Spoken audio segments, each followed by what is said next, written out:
साधु वासुदेव, आप तो सचमुच धन्य हैं। मुझे स्मरण नहीं होता कि कितना समय हो गया ऐसे शांतिपूर्ण वचन सुने हुए। मुझे तो ऐसा प्रतीत होता है वासुदेव कि आपके मुख से शब्द नहीं, फूल झड़ रहे हैं, फूल। मैं अभिभूत हो गया वासुदेव। और सच कहूं वासुदेव, मैं भी आपसे सहमत हूं।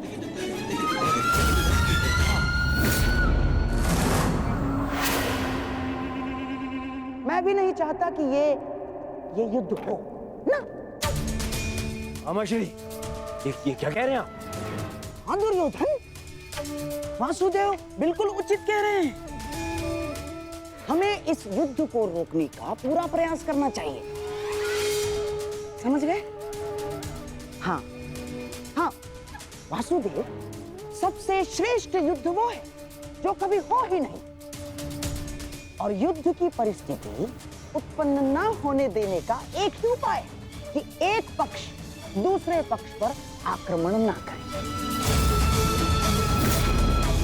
चलिए ठीक है, हम पांडवों पर आक्रमण नहीं करेंगे, परंतु वासुदेव, द्वारकाधीश, क्या आप यह आश्वासन दे सकते हैं कि पांडव भी हम पर कभी भी आक्रमण नहीं करेंगे?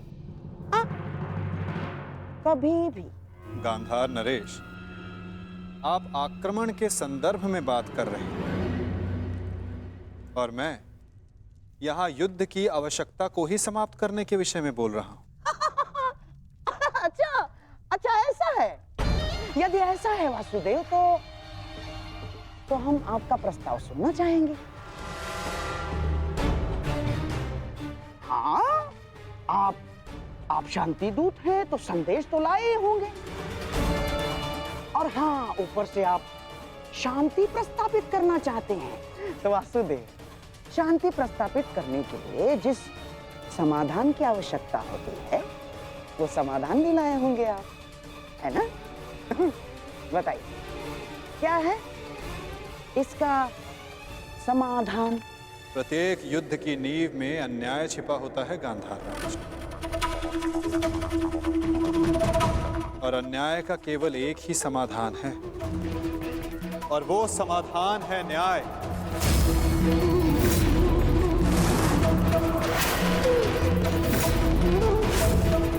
वो न्याय जिस पर केवल पांडवों का अधिकार है, उनसे किए गए वचनों को ना निभाने का न्याय, उनसे किए गए वचनों को ना पूर्ण करने का न्याय। इस भरी सभा में जो अधर्म हुआ, जो अन्याय हुआ, उसके प्रति न्याय। महाराज धृतराष्ट्र, मैं यहां पांडवों की ओर से उनके साथ जो अन्याय हुआ उसका न्याय मांगने आया। कैसा अन्याय वासुदेव? वो अन्याय जो एक धर्म सभा में एक अधर्म द्यूत माध्यम से हुआ था। वो अन्याय जो कुरुकुल के ज्येष्ठ जनों के समक्ष कुलवधू पांचाली के साथ हुआ। यदि उस अन्याय का त्राण हो तो इस महायुद्ध को रोका जा सकता है।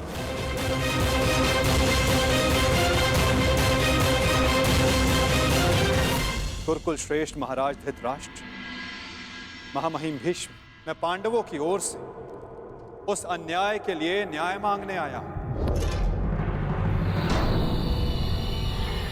स्मरण रहे महाराज, यदि आपने पांडवों को न्याय नहीं दिया, या तो उसे वो पुण्य से अर्जित कर लेंगे या फिर उसे छीन लेंगे।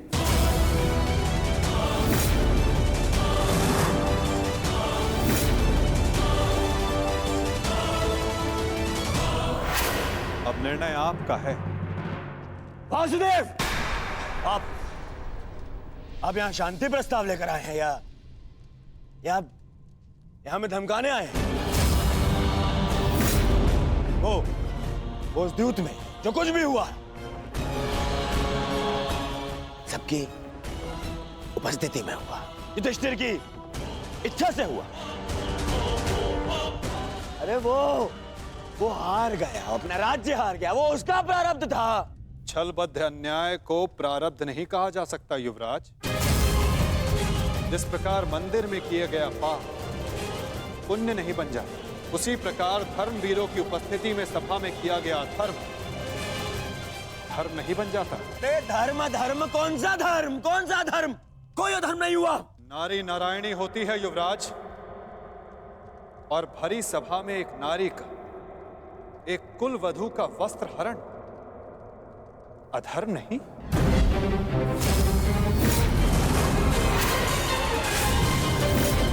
यदि तुम्हें विश्वास नहीं तो अपने ज्येष्ठों की झुकी दृष्टि से पूछो दुर्योधन। उन वस्त्रों से पूछो जो आपको आपके मन की नग्नता अनुभव कराने के लिए आपके शरीर से दूर हो गए। उन प्रतिज्ञाओं से पूछो जो पांडवों ने अपने भ्राताओं के विनाश के लिए मांगे।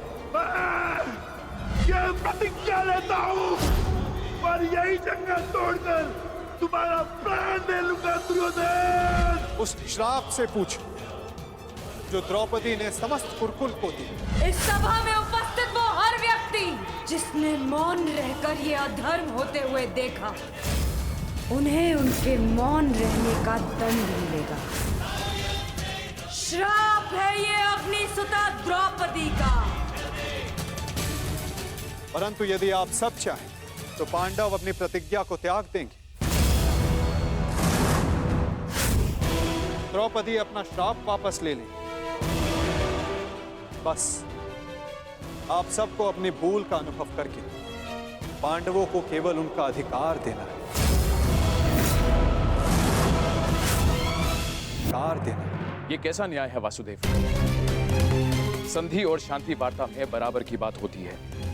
एक ओर से बंधन और शर्तें नहीं ला दी जाती। न्याय की मांग ना बंधन है ना शर्त है महाराज, केवल एक निवेदन है।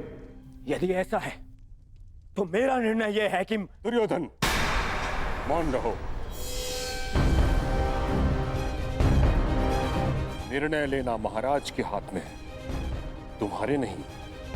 तुम शांत रहो। राजा होने के नाते मेरा कर्तव्य है कि मैं सबकी बातें सुनूं ताछरी, अपने मंत्रणाकारों का सम्मान करूं। दुर्योधन युवराज है, हस्तिनापुर का भवी महाराज है, इसलिए इस संदर्भ में मैं अपने पुत्र और हस्तिनापुर के युवराज दुर्योधन को अपना निर्णय प्रस्तुत करने की अनुमति देता हूं।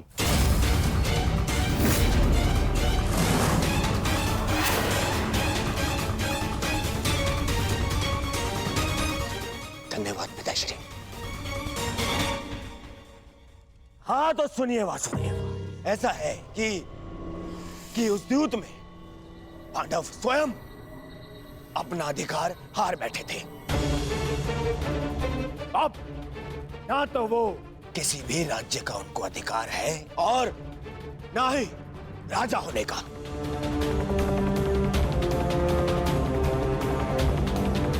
इसीलिए मैं दुर्योधन ये घोषणा करता हूं कि हस्तिनापुर आपका ये शांति प्रस्ताव ठुकराता है।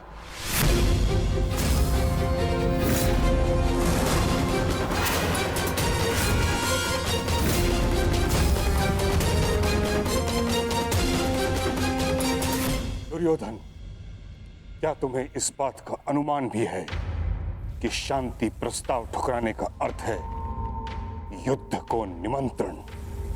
अपने निर्णय पर पुनः विचार कर लो। बात बात पर विचार करना बंद कीजिए पितामह। बात बात पर विचार कायर करते हैं।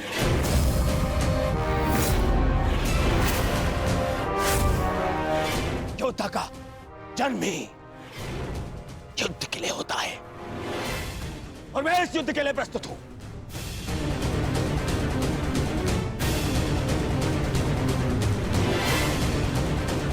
मेरी दृष्टि में उन पांडवों को कुछ भी देने का प्रश्न ही नहीं उठता।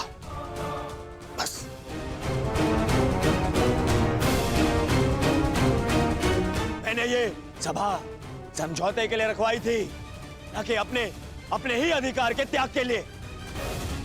ये मेरा अंतिम निर्णय है। मैं उन पांडवों को इंद्रप्रस्थ नहीं दूंगा तो नहीं दूंगा।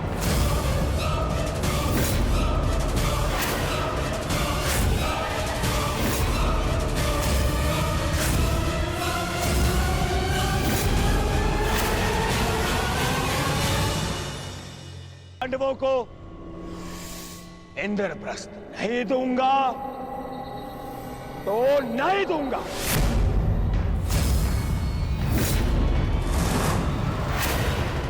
उचित है दुर्योधन, तुम इंद्रप्रस्थ रख सकते हो। उसकी सेना भी रख लो, अस्त्र शस्त्र रख लो, लाखों गाय अश्व, उसकी प्रजा भी रख लो, कोटि कोटि धन संपत्ति, जो कुछ भी पांडवों ने अपने परिश्रम से अर्जित किया था वो सब रख लो दुर्योधन। परंतु इस अन्याय के प्रतिकार स्वरूप केवल एक कार्य कर दो। प्रतीक के रूप पांचों पांडवों को 5 गांव दे दो।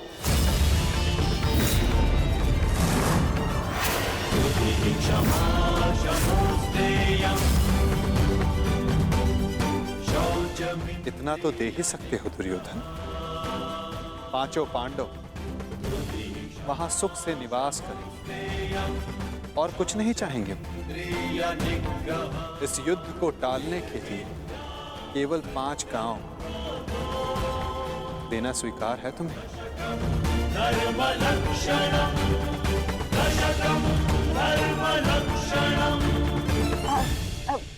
वासुदेव वासुदेव वासुदेव,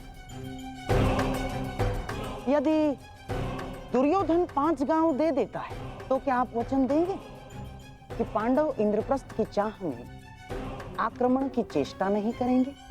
हाँ गांधार नरेश, मैं वचन देता हूं कि इस स्थिति में पांडवों की ओर से कोई आक्रमण नहीं होगा। वो हर परिस्थिति में संतुष्ट रहेंगे।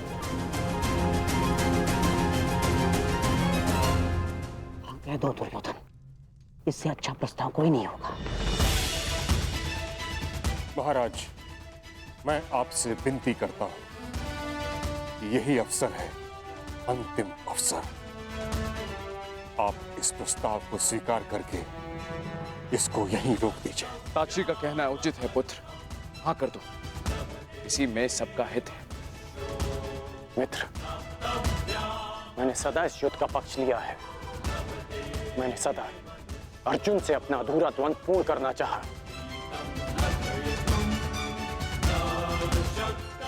मैं अपना अधूरा द्वंद्व कभी और पूर्ण कर लूंगा। इस समय पूरे भारतवर्ष को महाविनाश से बचाने की आवश्यकता है। हाँ कह दो मित्र।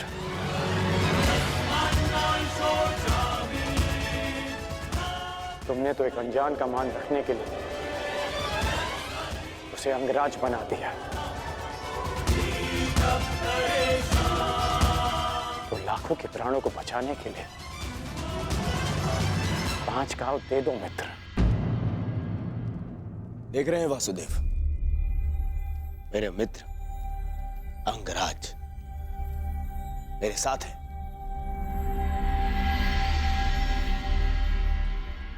और आपको तो अच्छे से ज्ञात है कि कर्ण को अंगराज मैंने बनाया। उसे वो दिया है मैंने जो पांडव नहीं दे पाए। ना पांडव, ना पितामह। और ये मेरा वचन है, यदि मेरा मित्र मुझसे प्राण भी मांगेगा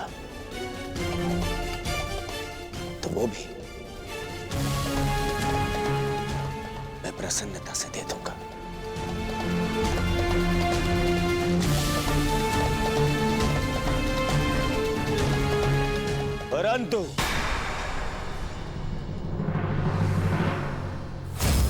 ऐसा सोचना भी मत कि मैं उन पांडवों को कुछ भी देने वाला हूं।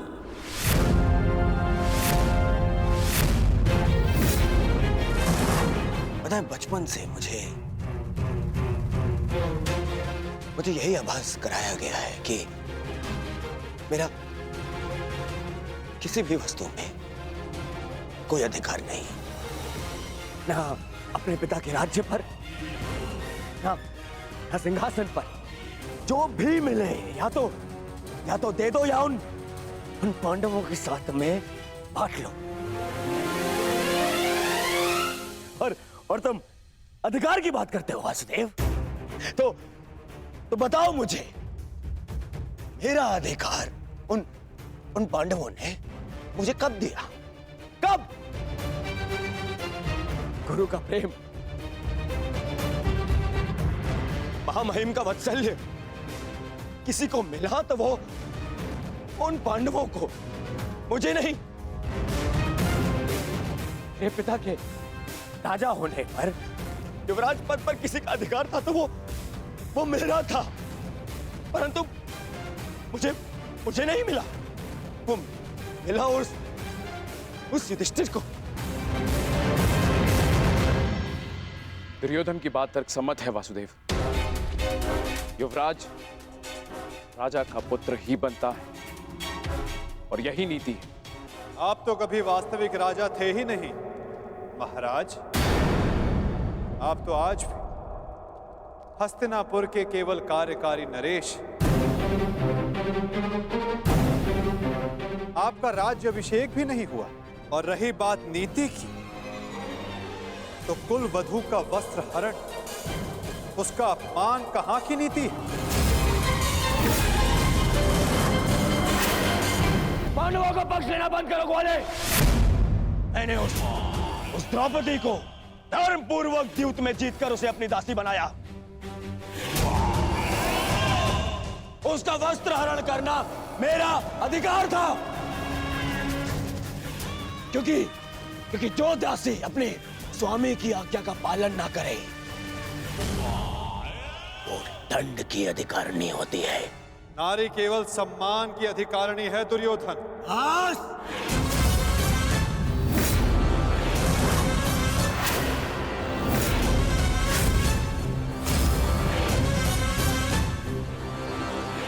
दूत बनकर आए हो, अपना संदेश दे चुके हो। अब मेरा निर्णय सुनो।